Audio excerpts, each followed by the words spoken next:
Hey, what's going on, my St. Louis County Evolve fam? So, I'm your girl, Kelly, and I'm here to give you the rundown, the lowdown of what went down in St. Louis County government this week.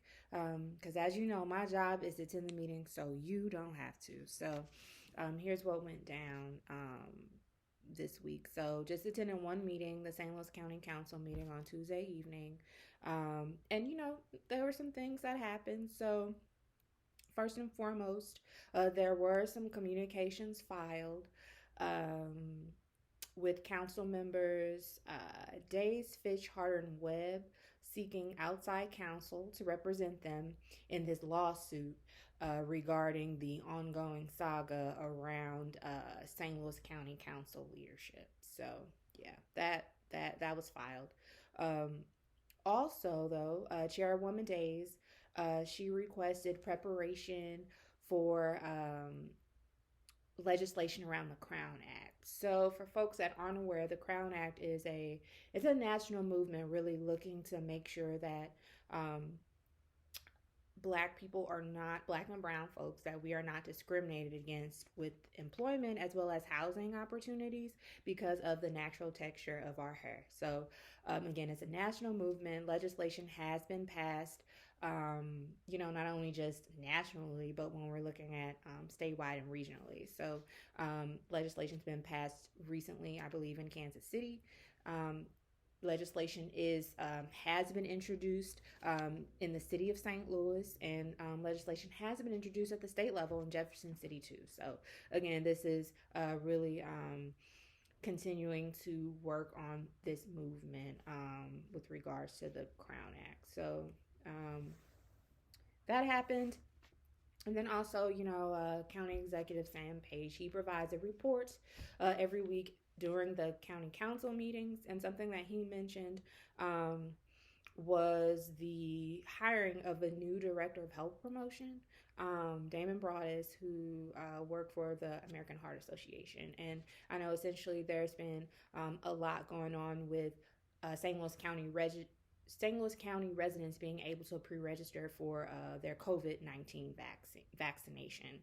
And so apparently, there was some analysis looking at, who these folks are and the zip codes that they live in, the people that are signing up to pre-register for the vaccine. And it seems that North County seems to have the lowest number of pre-registrations compared to, I guess, the other areas in St. Louis County. And so they're hoping that with the director of health promotion, that will kind of increase, get more folks in North County, particularly to pre-register for the vaccine.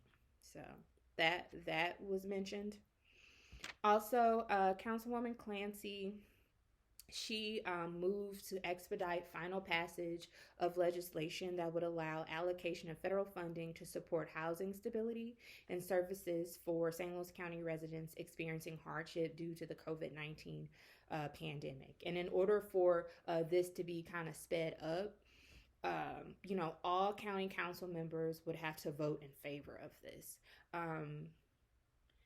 However, again, this was not expedited for final passage because Councilman Tracus, he said that he couldn't vote for final passage when he was unclear about how the funding would be administered. So the bill will be taken up again next week for sure, but it was not expedited and passed on Tuesday. So that's something. Then we have perfection of bills. So there were quite a few that were perfected, but I wanted to highlight one, which was sponsored by Chairwoman Days. If passed, this bill would provide $45 million in funding through industrial revenue bonds to expand Boeing's manufacturing capacity and creating more jobs. So something to keep in mind, look out for that. And there were quite a few bills that were finally passed at Tuesday's county council meeting. Again, I'm just highlighting a few.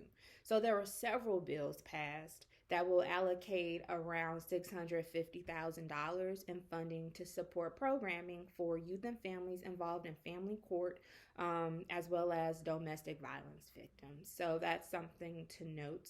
There is also one bill passed that will accept a grant to support the Department of Public Health's home asthma assessment and education program. And then there were a number of bills passed that will execute contracts for professional engineering services related to street improvements on Ferguson Avenue, Midland Boulevard, Kingsland Avenue, and Vernon Avenue. So, that's all I have for you guys for this week regarding St. Louis County government. Stay tuned. I'll be here next week. So please stay well, stay safe, and I'll talk to you soon. Peace.